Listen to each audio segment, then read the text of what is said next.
गुरुर्ब्रह्मा गुरुर्विष्णु गुरुर्देव महेश्वरः गुरुः साक्षात् परं ब्रह्म श्री गुरवे नमः।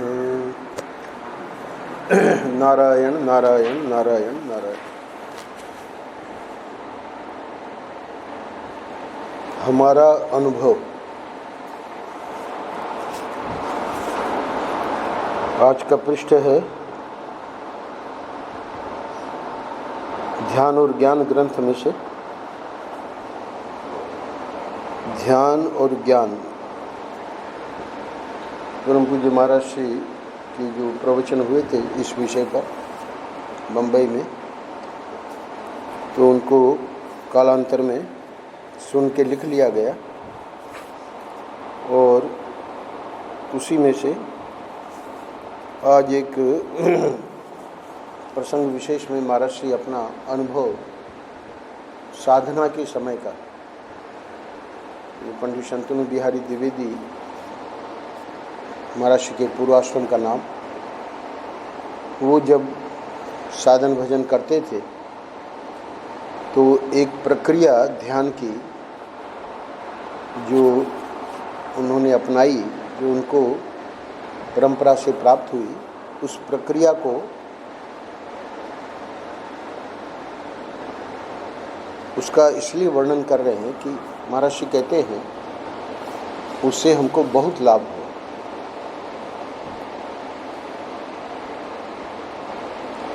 शुरू में ही बताएंगे, हम आपको अपना एक अनुभव सुनाते हैं। हमको छोटेपन में इस बात से बड़ा लाभ हुआ।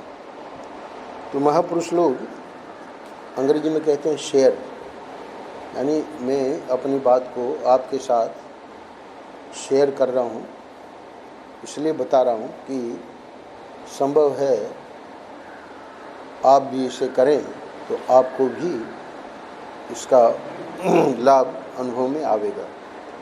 आज के पृष्ठ के अंत में कहेंगे कि यह ध्यान यानी ये करीब 4 पृष्ठों में वर्णन किया है मूल ग्रंथ में, तो यहाँ संक्षेप में मैंने लिया है।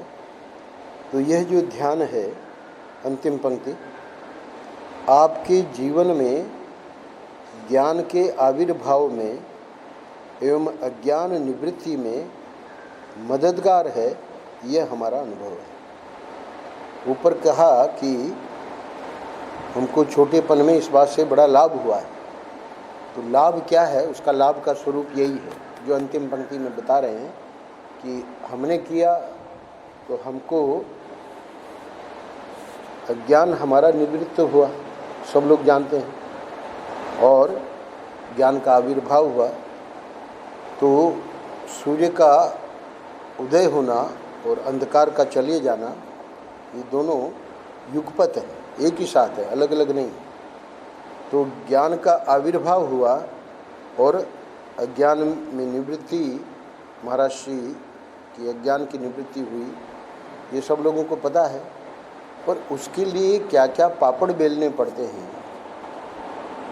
और वो व्यक्ति जो साधना में लगा है उसको अगर कोई सहायता मिल जाए तो उसका मार्ग सरल हो जाएगा। तो इसलिए कह रहे हैं कि ये जो ध्यान है वो निश्चित रूप से बहुत ही सहयोगी है। जो लोग जिन्होंने ये लक्ष्य बना रखा है कि हमारे अज्ञान की निवृत्ति हो जाए और हमारे में ज्ञान का आविर्भाव होवे, तो ये जो ध्यान है वो बहुत सहयोगी है। अच्छा, तो ध्यान में जो आज बताया जाएगा वो तो हम क्रम से पढ़ेंगे, पर एक जो इसमें रहस्य है वो भी अंत में महर्षि कहेंगे। गोस्वामी तुलसीदास जी ने कहा है रामचरितमानस में, जड़ चेतन ही ग्रंथि पड़ गई, यद्यपि मृषा छूटत कठिन। चेतन कल प्रातः, परसों प्रातः जो प्रसंग चल रहे थे हमारे, परसों बताया उड़िया बाबा की बात कि भक्ति से भी बड़ा कौन है? परमेश्वर। कल ये बताया कि वो जो परमेश्वर है तो सबसे कीमती चीज़ है अपनी आत्मा। वो परमात्मा, वो परमेश्वर, उसी को सबसे ऊपर रखना है। अभी जो संसार को हम लोग इतना महत्व दिए हुए हैं तो उससे काम नहीं चलेगा। तो अब प्रश्न यह है कि वो चेतन अनुभव में तो आवे। भाई संसार तो अनुभव में आ रहा है, इसलिए उससे प्यार सहज है।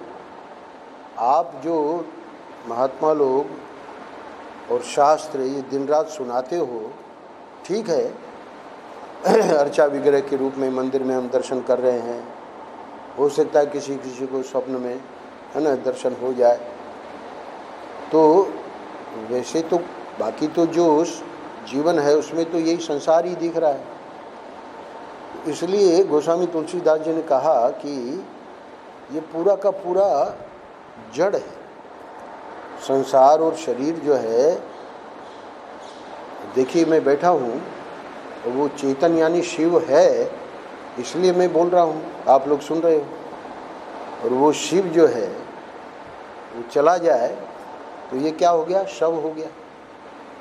तो चेतन की ही तो महिमा है। चेतन नहीं रहा, क्या हो गया? समाप्त। ले जाओ भाई, है ना, जल्दी हटाओ क्योंकि दुर्गंध आने लगेगी। अरे भाई, जिनको इतना प्यार करते थे आप, है ना, कोई अपने परिवार का व्यक्ति हो और उसको इतना जल्दी हटाने के लिए क्यों कह रहे हो?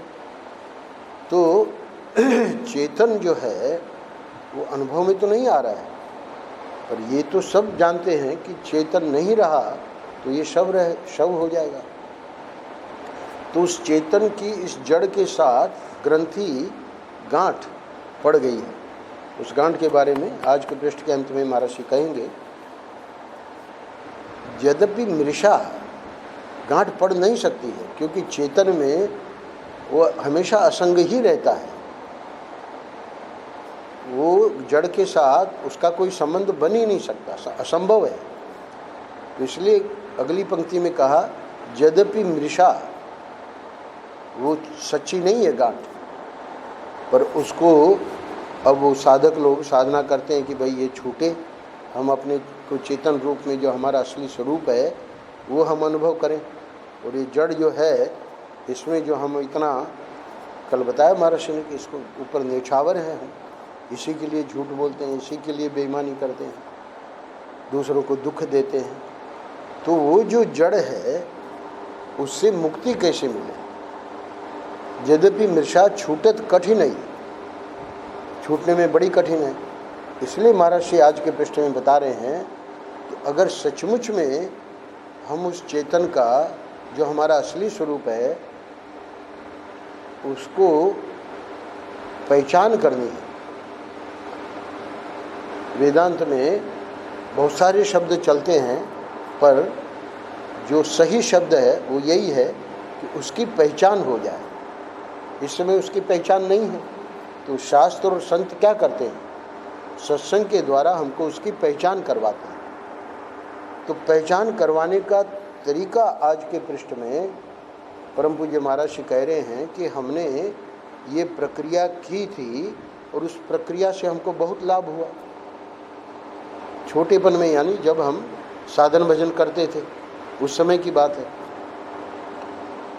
तो इसलिए करना क्या है कि 7 शब्द प्रयोग करेंगे चेतन के बारे में, वो सब पारिभाषिक शब्द हैं, उसके विस्तार में हम नहीं जाएंगे। परंतु वहाँ बात इतनी कहनी है कि वो जो चेतन है उसका ठाकुर जी सबको अनुभव करवाते हैं। आज के पृष्ठ में ये बात नहीं कहेंगे, पर अन्यत्र वेदांत में इस बात पे ऋषियों ने बड़ा विचार किया है। अगर सिर्फ संसारी अनुभव में आता, वो बिल्कुल अनुभव में आता ही नहीं, तो किसी की प्रवृत्ति हो ही नहीं सकती थी। पर चूंकि गाढ़ सुषुप्ति में, ध्यान से सुनना, चूंकि गाढ़ सुषुप्ति में हर व्यक्ति को ठाकुर जी इसका अनुभव करवाते हैं। वहाँ न शरीर का हमको भान है, न हमारी इंद्रियों का हमको भान है, ज्ञान इंद्रियां, कर्म इंद्रियां सब अज्ञान में लीन है, न मन बुद्धि चित्त अहंकार किसी का भान नहीं। गाढ़ सुषुप्ति में, स्वप्न की बात नहीं कह रहा हूँ, जागृत की बात नहीं कह रहा हूँ, गाढ़ सुषुप्ति में भगवान ये मैं चेतन स्वरूप हूँ इसका अनुभव करवाते हैं। पर वहाँ समस्या क्या है कि जिस बुद्धि को ये पहचान होनी चाहिए वो बुद्धि ही सोई पड़ी है। वहाँ तो आत्मा परमात्मा से एक है, इसीलिए व्यक्ति जब उठता है तो एकदम फ्रेश और कहता है कि आज तो है ना, हमारे तरुण जी आके यहाँ सो गए मंदिर के आगे, लाइट थी नहीं, चटाई बिछा के सो गए, मोबाइल कमरे में पड़ा है। तो अब बड़ा विचार आवे शर्मा जी को कि भाई मोबाइल उठा ही नहीं रहा है, क्या बात है। तो हमने कहा घोड़े बेच के सो गया होगा। तो घोड़े बेच के सोने का अर्थ ये है, ये कहावत इसलिए चली है कि जब तक घोड़े नहीं बेचे थे तब तक उस सौदागर को बड़ी चिंता थी, है ना। अब जब घोड़े बिक्री हो गए बड़ी आराम की नींद सोया। तो खैर वहाँ तो मोबाइल था ही नहीं उसके पास, पर कहने का मतलब गाढ़ सुषुप्ति में कुछ नहीं पता लगता। तो उस समय आत्मा परमात्मा से एक है, पर समस्या सिर्फ इतनी है कि बुद्धि जो पहचान जो संत और शास्त्र करवाना चाह रहे हैं वो बुद्धि ही अज्ञान में लीन है। तो भले हम उस समय परमात्मा से एक थे पर उसका लाभ तो हुआ नहीं। अज्ञान मिटाने के लिए तो हमको बुद्धि में ये पहचान होनी चाहिए।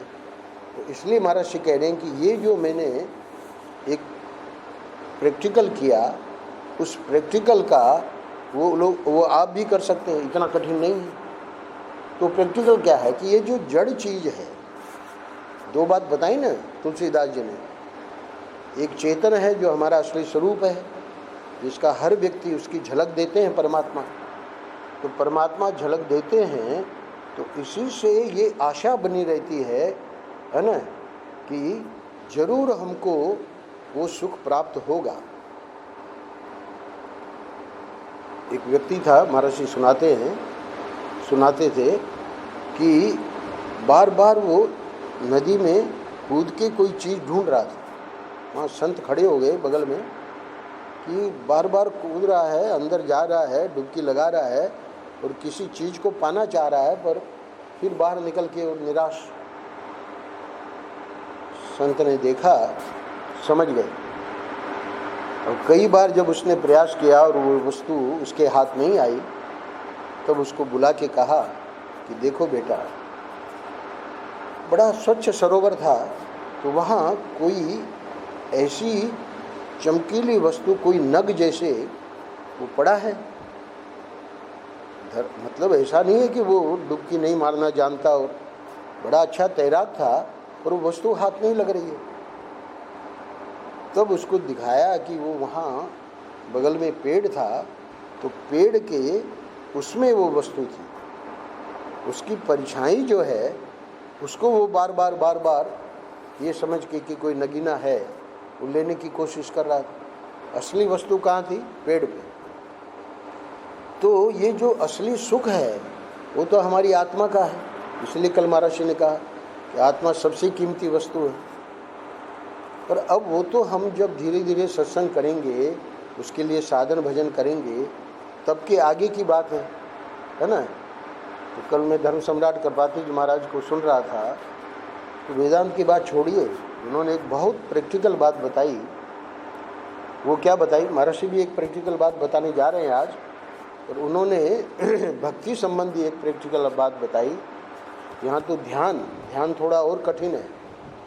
उन्होंने कहा कि देखो, तुरंत कोई चीज़ हम सुंदर देखते हैं तो ऐसा नहीं कि उसके प्रति तुरंत हमको प्यार हो जाता है। होता क्या है, वो वस्तु तो हमारे पास है नहीं, तो उसका फिर हम चिंतन करते रहते हैं। वो वस्तु मिल जाती तो बड़ा अच्छा हो जाता, बड़ा आनंद आ जाता है ना। एक जो लड़का है उसको लड़की पसंद है ना, तो बार बार उसका चिंतन करता है ना। तो वो चिंतन करते करते करते करते उसी को भगवान ने दूसरे अध्याय में गीता में कहा कि ध्याय तो विषयान पुंस है। ये जो पुरुष है, व्यक्ति है, वो ध्यान करते करते संगस्तेषु पर जाए। अब जो है दिन रात उसका चिंतन जब चला तो संगात संजायते काम, अब तो वो कामना इतनी प्रबल हो गई कि वो वस्तु मुझे चाहिए ही। बोले वो वस्तु तो तुमको नहीं मिलेगी। बोले अंग्रेजी में कहते हैं बाई हुक और क्रुक, यानी कैसे भी करके मुझे वो वस्तु चाहिए। तो वहाँ धर्म सम्राट कृपाल जी महाराज ने समझाया कि ये जो सत्संग है, इसमें जब हम ठाकुर जी की नाम रूप लीला धाम इसका जब वर्णन सुनते हैं और सुनते ही नहीं हैं, जब वो हमारा निरंतर वो चलता रहता है। ध्यान दीजिएगा, ये निरंतर नहीं चल पाता है, निरंतर संसार ही चल पा रहा है। इसलिए अध्यात्म की जो उन्नति है वो कहीं देखने में नहीं आ रही। दिख भी रही है तो गिने चुने, है ना, उंगलियों पे गिन सकते हैं। क्यों? क्योंकि वो लोग निरंतर उसका ध्यान करें। तो कृपाल जी महाराज ने समझाया कि वो फिर मन जो है भगवान में ऐसा फंस जाता है या उसी की कामना कैसे भी हो मुझको उसके दर्शन चाहिए। अब महाराज के हृदय में ऐसा क्यों हुआ कि हम ईश्वर दर्शन जब तक इन आँखों से नहीं करेंगे तब तक हम वेदांत नहीं सुनेंगे। क्योंकि इसके पहले और पूर्व जन्मों की भी उनकी साधना हम लोग कल्पना कर सकते हैं कि मन फंस गया था। भले गृहस्थ थे, गृहस्थी थी, है ना, पत्नी थी, बच्चे थे, पर वो मन जो है उसमें इतना फंस गया कि अब वो रहा ही नहीं जा रहा है। शर्मा जी कहते हैं कि हम कल्पना नहीं कर सकते, बनारस से पैदल, है ना, गोरखपुर गए तो ये वहाँ उन्होंने रहस्य समझाया कृपाल जी महाराज ने कि मन की स्थिति ऐसी हो जाती है, जैसे लौकिक दृष्टांत दिया कि संसार की वस्तु का चिंतन करते करते हम लोग सब अनुभव करते हैं, फिर तो इतनी प्रबल कामना होती है कि नींद नहीं आती। वस्तु जब तक नहीं मिले तब तक चैन नहीं आता। वस्तु मिल जाने के बाद कुछ नहीं, फिर दूसरी वस्तु, फिर तीसरी वस्तु। तो ये क्या हो रहा है? वही जो व्यक्ति बार बार जो डुबकी लगा के पकड़ना चाह रहा था, वो वस्तु वहाँ नहीं थी, वस्तु वहाँ पेड़ पे थी। तो सच्चा सुख है वो तो आत्मा का है, वो कल पृष्ठ में बताया। पर वो सच्चा सुख जो है पहले तो उसकी प्यास जगे। प्यास जगने का जो है धर्म सम्राट कृपाल जी महाराज ने, कल मैं सुन रहा था, सूत्र दिया। उन्होंने कहा कि सुअर के सामने कितना ही बढ़िया मिष्ठान रख दो, प्रश्न ही नहीं है कि वो उसको पाएगा, उसको तो वही चाहिए, उसका भोजन। मक्खी जो है कभी आपको नहीं दिखेगी कि फूल की सुगंध या फूल के ऊपर जा रही है, उसको तो वही, है ना, गंदगी पे बैठती है। तो ये जो अभ्यास हो जाता है संसार का चिंतन करते करते, उसको भगवान में रुचि नहीं है, उसको तो वही अभ्यास है, वही कूड़ा, वही, है ना, जड़। तो ये जो जड़ चेतन की ग्रंथि सच्ची नहीं है, पर वो हमारा अभ्यास करते करते हम इस जड़ में फंसे हुए हैं। तो अब अपने को चेतन में फंसाने के लिए महाराज जी कहते हैं कि ये जो हमारा छोटेपन का अनुभव है, हमको बहुत उससे लाभ हुआ। सुनिए क्या किया महाराज जी ने। हम आपको अपना एक अनुभव सुनाते हैं। हमको छोटेपन में इस बात से बड़ा लाभ हुआ है। देखो, बहुत ध्यान से सुनना, क्योंकि ये विषय थोड़ा सूक्ष्म है। यह अंतःकरण और देह, देह यानी स्थूल शरीर, अंतःकरण यानी सूक्ष्म शरीर, दोनों को साथ में गिन रहे हैं। यह अंतःकरण और देह, इन दोनों में आप अपने को मत मिलाओ। आप अपने को मतलब आप चेतन हो। गाढ़ सुषुप्ति का जो मैंने दृष्टांत दिया वो याद रखना। उसमें जो शुद्ध विशुद्ध चेतन है, ठाकुर जी सबको उसकी झलक देते हैं, वो हमारा असली स्वरूप है। और हम क्या करते हैं, जागृत में मैं गोरा, मैं काला, मैं मोटा, हमारा वजन बढ़ गया, है ना, हमारा वजन कम हो गया, मैं स्वस्थ हूँ, हमारे घुटने काम नहीं दे रहे हैं। तो ये चेतन को जड़ से मिला लिया। स्थूल शरीर, सूक्ष्म शरीर जड़ है, चेतन कौन है? मैं। जो सबसे कीमती कल कहा महर्षि ने, वो चेतन है। तो उसको इसमें मिलाना नहीं। व्यवहार तो मिलाकर ही चलेगा, पर ये जब प्रैक्टिकल करें, जिसको आज महर्षि सुना रहे हैं, उस समय नहीं मिलाना है।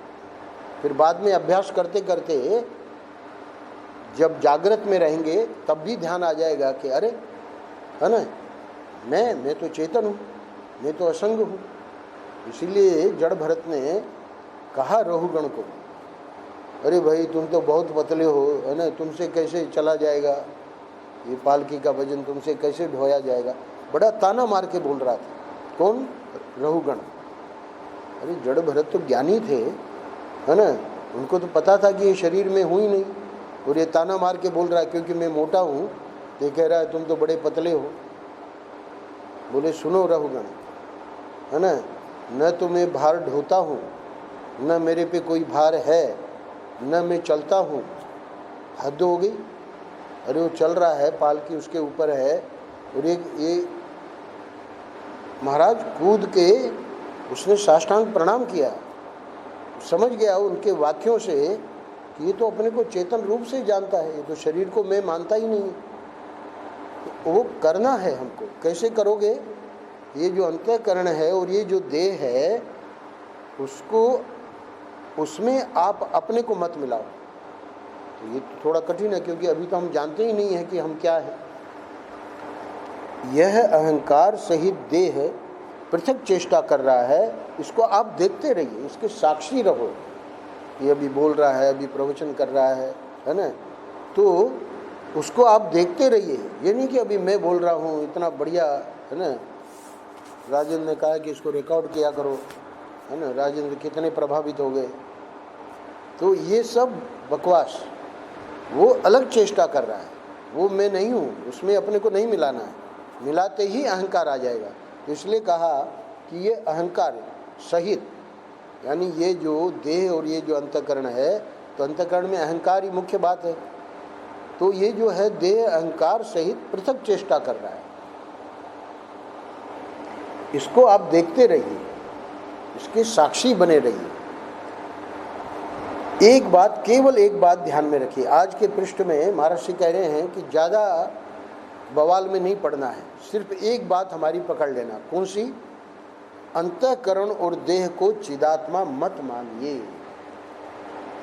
पहचान करवा रहे हैं, क्योंकि अंतःकरण और ये जो देह है वो चिदात्मा नहीं है, वो चेतन नहीं है, जड़ है।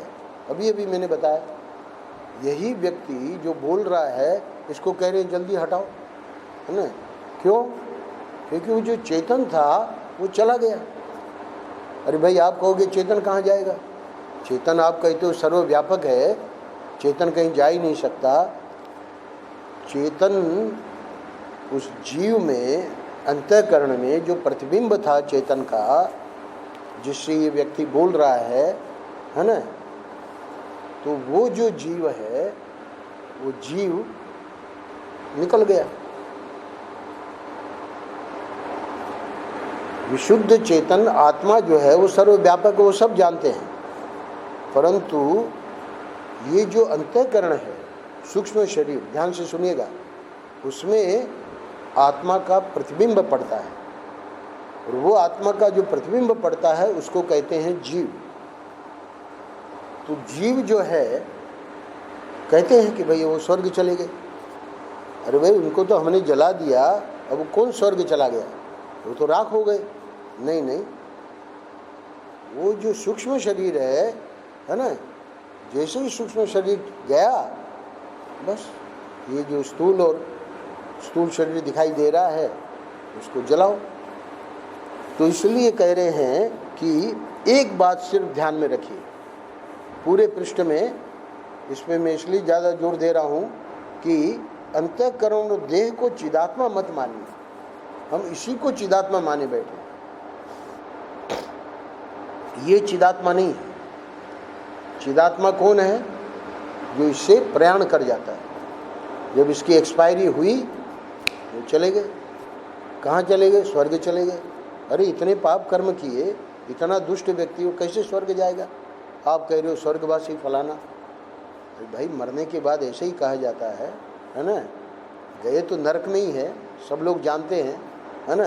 इतना पाप करने वाला स्वर्ग कैसे जाएगा?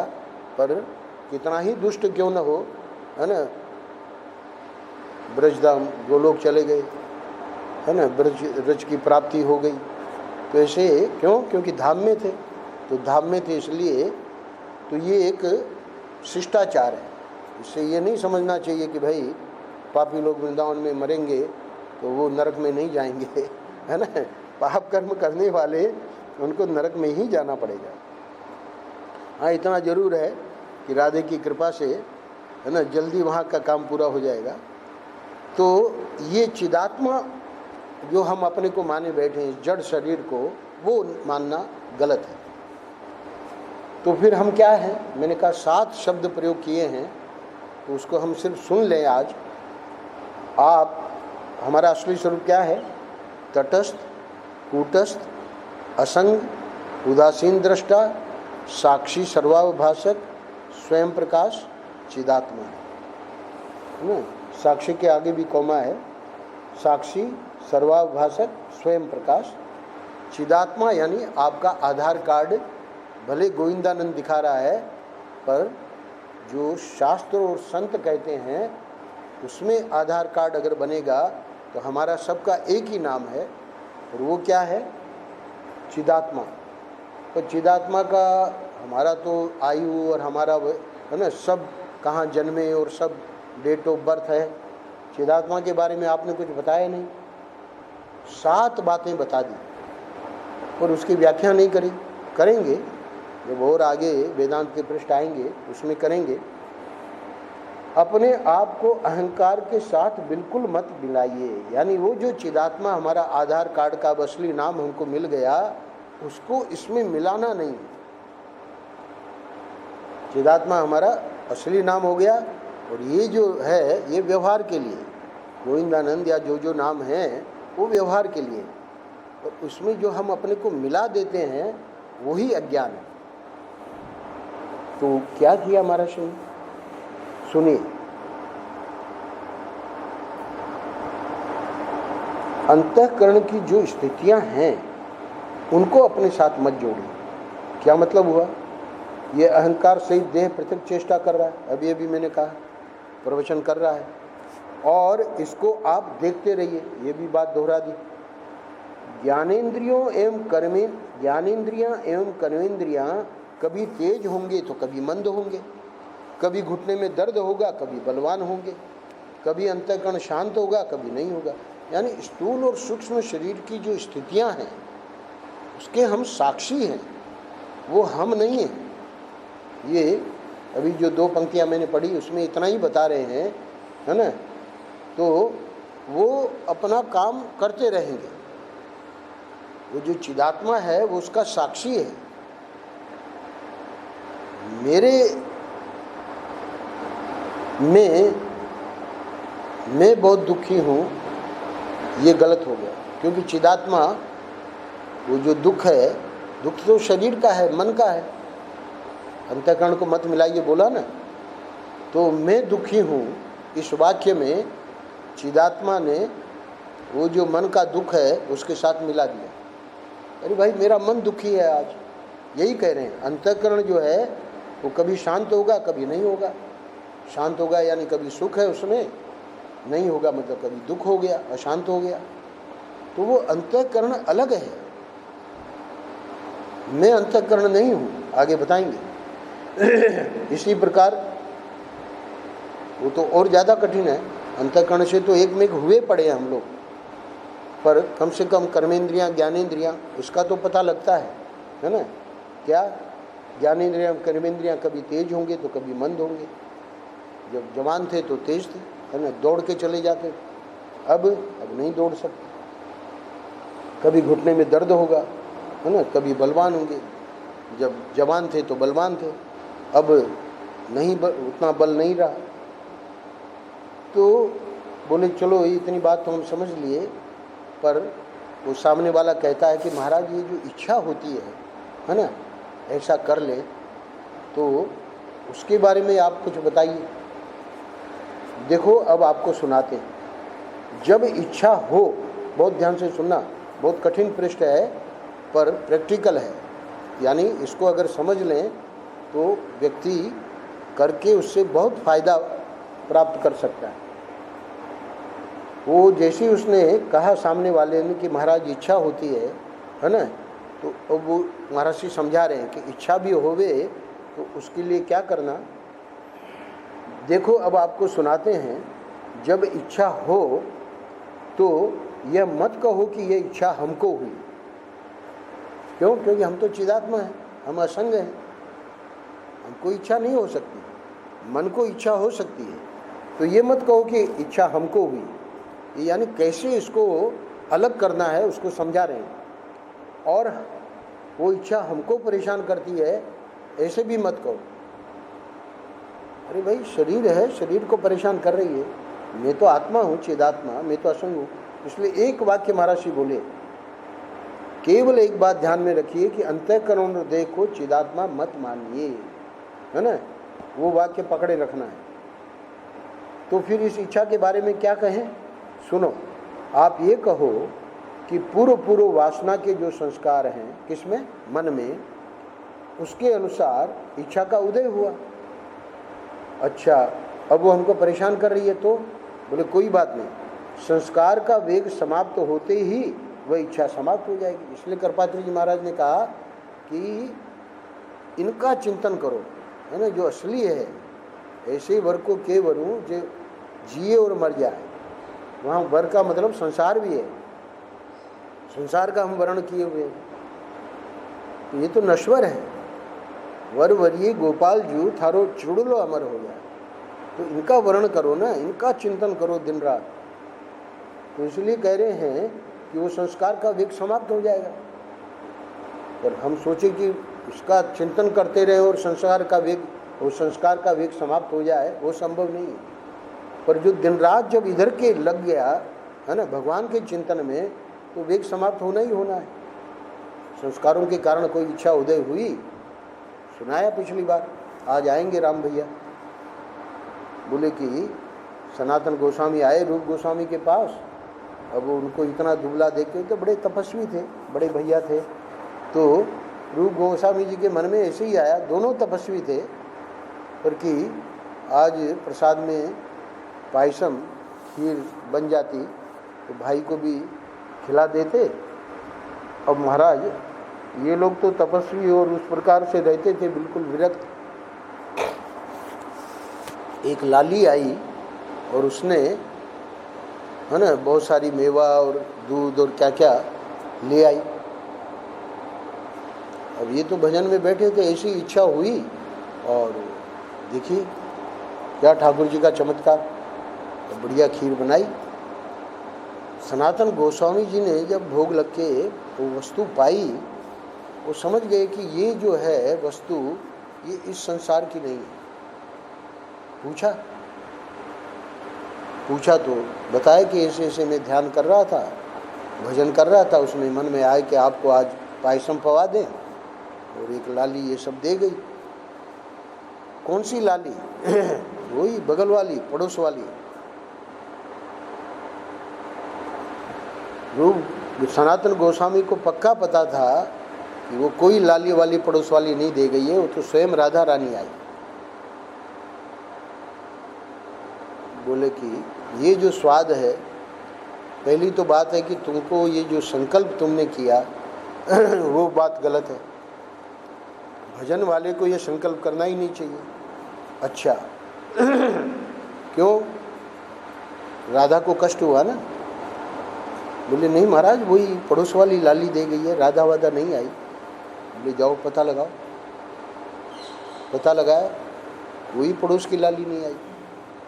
तो कहने का मतलब ये है कि इच्छा हुई, है ना। तो महाराज जी क्या कह रहे हैं कि पूर्व वासना के जो संस्कार हैं उसके अनुसार इच्छा का उदय हुआ। और संस्कार का वेग समाप्त होते ही वो इच्छा समाप्त हो जाएगी। तो सनातन गोस्वामी जी ने समझाया रूप गोस्वामी जी को कि कभी भी ऐसा संकल्प नहीं करना, भविष्य में अब कभी ऐसा नहीं करना। उन्होंने कान पकड़े, अपने भाई को मानते तो वो चैतन्य महाप्रभु को ही गुरु थे, पर अपने भाई का जो त्याग और वैराग्य था बहुत प्रभावित थे। वो इच्छा समाप्त हो जाएगी। क्यों? चिदात्मा ने इच्छा नहीं की, न मैंने इच्छा की और न वह इच्छा मुझ में है ना। ये तो अज्ञान के कारण हम कहते हैं हमने इच्छा की, वो इच्छा मुझ में है, और न इसका कोई परिणाम, इसका कोई नतीजा मेरे साथ जुड़ सकता है। यानी चिदात्मा जो है वो हमेशा असंग है। 7 चीज़ों में अभी एक चीज़ समझ लो कि हमेशा असंग रहता है, सिर्फ देखता है और कुछ नहीं करता है। तो इसलिए वो जो उसने प्रश्न उठाया कि महाराज इच्छा होती है, उसका भी जवाब दे दिया। तो नारायण जैसे आप घड़ी को देखते हैं, अभी इस समय हमारे पास ये जो है डिजिटल रिकॉर्डर, तो मैं इसको देख रहा हूँ, तो वैसे अंतःकरण सहित इस देह पिंड को देखिए। ये करना है, अभ्यास करने के लिए कह रहे हैं। ये अंतःकरण सहित देह पिंड वैसे ही है जैसे घड़ी पिंड है। तो घड़ी पिंड तो हम जानते हैं ये अलग है हमसे, पर ये देह और ये जो अंतःकरण है ये तो एक मेघ हुआ है ना, एक मेघ हुआ पड़ा है। इसीलिए महात्मा लोग इसको बड़ा सरल करके समझाते हैं कि जो शुद्ध आत्मा, जिसका चिदात्मा के साथ शब्द प्रयोग किए, उसकी बात छोड़िए, वो तो बहुत कठिन विषय है। पर ये जो मिथ्या आत्मा है, यानी व्यवहार करने वाला जो आत्मा यानी गोविंदानंद है, ये आपने जिस नाम से यहाँ बैठे हैं, वो मिथ्या आत्मा की और गौण आत्मा की, गौण आत्मा क्या है? हमारा मित्र है ना, हमारी पत्नी या हमारा पति, ये सब गौण आत्मा है, क्योंकि वो हमसे अलग है। ये देह और अंतःकरण हमसे अलग नहीं है। गौण आत्मा चूंकि हमसे अलग है, आज घर घर में तलाक हो रहे हैं। क्यों हो रहे हैं? वो पति पत्नी का संबंध अभी बना ही नहीं। रामकिशन की लड़की का ब्याह हुआ है ना, अब वो 2-3 महीने हो गए, साफ मना कर रही है, मैं ससुराल जाऊंगी नहीं। सब जोर लगा लिया, सब ने जाने को तैयारी नहीं। गौण आत्मा जो है ना, वो हमारे शरीर से अलग है। तो इसलिए वो कुछ गड़बड़ करे तो हम उसका त्याग भी कर सकते हैं। पर ये जो देह है और ये जो अंतःकरण, तो इसलिए इसका तो ध्यान करना पड़ेगा। इसलिए महाराज जी समझा रहे हैं कि नारायण जैसे आप घड़ी को देखते हैं, वैसे अंतःकरण सहित इस देह पिंड को देखिए। तो इसको साक्षी रूप से देखना है। इसको हम गौण आत्मा के जैसे अलग तो नहीं कर सकते। शरीर तो आत्मा के साथ ही रहेगा, है ना। यह अंतःकरण सहित देह पिंड वैसे ही है जैसे घड़ी पिंड है। कब? जब ऐसा हम ध्यान करेंगे तब। तो महाराज ने वो ध्यान किया। तो देखो, बात केवल इतनी है कि आपके अंतःकरण में जो अहंकार काम कर रहा है उसको, और बुद्धि मन एवं चित्त प्राण सहित, है ना, यानी इंद्रियां वगैरह, ये एक मेज पर रखी घड़ी की तरह पृथक पिंड है, ऐसा ध्यान करो। न यह मैं और न यह मेरा, इसको देखते रहिए। अच्छा, अब वो जैसे उसने वहाँ प्रश्न उठाया कि महाराज इच्छा होती है, तो अब यहाँ ये कह रहा है ना, घड़ी बंद हो गई, हो जाने दो। बंद होना माने मर जाना। अच्छा, घड़ी चल गई, चलने दो, कोई हर्ज नहीं। जब तुम्हारी है ही नहीं तो बंद है कि चल रही है, इससे तुम्हारा क्या मतलब? बोले गलत चल रही है, कुछ आगे बढ़ गई अथवा कुछ पीछे हो गई, तो इससे तुम्हारा क्या मतलब? यह तो रास्ते पर चलते हुए किसी दुकान की दीवार पर घड़ी लगी दिखती है, ऐसे ही यह भी एक घड़ी है। तब वो जो सामने बैठा है वो कहता है, बोले कि नहीं, दूसरे की जैसी हो सो हो, हमारी ऐसी रहनी चाहिए। अब यहाँ समस्या आ गई, क्योंकि वो चिदात्मा से अपने को अलग नहीं कर रहा है। तो बोले बस बस, पकड़े गए। इसी का नाम तो ग्रंथि है। जो गोस्वामी जी ने कहा जड़ चेतन ग्रंथि पड़ गई यद्यपि मृषा छूटत कठिन नहीं, तो यही तो ग्रंथि है कि हमारी ठीक चलनी चाहिए। तुमने अपने को अर्थात चिदात्मा स्वयं प्रकाश को इस अहम की देह की घड़ी से मिला दिया। हमने क्या कहा था, एक बात याद रखना, अंतःकरण और देह को चिदात्मा मत मानिए, उसमें मिलाना नहीं है, और तुमने मिला दिया। तो अंतःकरण देह मेरा ये ग्रंथि है, अंतःकरण सहित देह दृश्य है, आप उसमें अपने को मत घुसाइए, उसको सिर्फ देखते रहिए। यह अंतःकरण मेरा, यह देह मेरा, इस ग्रंथि को भेद दीजिए। इसको मेरा कहना, इसको मैं कहना दोनों अज्ञान है, तो इसका भेदन करना है। तो भेदन कैसे करोगे, जब ये अभ्यास करना पड़ेगा। तो जब ये अभ्यास करोगे तब उसका धीरे धीरे वो ग्रंथि शिथिल होगी। तो इसलिए धर्म सम्राट करपात्री जी महाराज ने जो बताया, अपने मन को इनमें फंसाओ। तो जब इनको फंसाओगे मन को, तब जाके संसार जो है, तब ये देह पिंड के जैसे है ना, घड़ी पिंड के जैसे ये अलग दिखने लगेगा। तो इसलिए महाराज जी कहते हैं कि असल में एक ग्रंथि है नहीं। कोई सोचे कि सचमुच में ग्रंथि हो गई है, यद्यपि मृषा छूटत कठिन है नहीं है, पर छूटने में कठिन है, क्योंकि व्यक्ति को संसार ही दिखता है। और ये जो शास्त्र और संत बताते हैं उसमें करने की रुचि नहीं है। तो रुचि नहीं होने के कारण संसार में बेचारा लगा पड़ा है, और लगा पड़ा है तो दुख पा रहा है। बीच बीच में सुख की थोड़ी सी झलक मिलती है, तो वो सुख चूँकि स्थायी नहीं है, इसलिए महात्मा लोग उसको सुख मानते ही नहीं।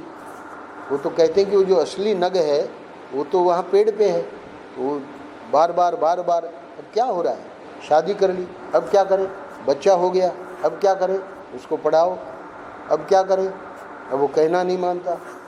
तो ये क्या हो रहा है कि बार बार संसार में ही सुख हो जा रहा है, और वो संसार में सुख है नहीं, सुख तो आत्मा का है। इसलिए कल बताया कि सबसे कीमती वस्तु अपनी आत्मा है, और इस असंग आत्मा का ही सत्संग में, उसी परमात्मा का, ठाकुर जी का आज राम भैया बताएंगे, है ना, भक्ति कैसे करनी है। तो ये ग्रंथि है नहीं, सिर्फ मानी हुई है। यह ध्यान आपके जीवन में ज्ञान के आविर्भाव में एवं अज्ञान निवृत्ति में मददगार है। यानी हमारे जैसे लोग जो इसमें लगे हुए हैं, है ना, उनको महाराज कह रहे हैं वो आगे की चीज़ है, पहले ये करना पड़ेगा। यह हमारा अनुभव, यानी महाराज ने किया और उसमें उनको बहुत सफलता मिली। हम भी अगर करेंगे तो हमें भी सफलता मिलेगी। नारायण नारायण।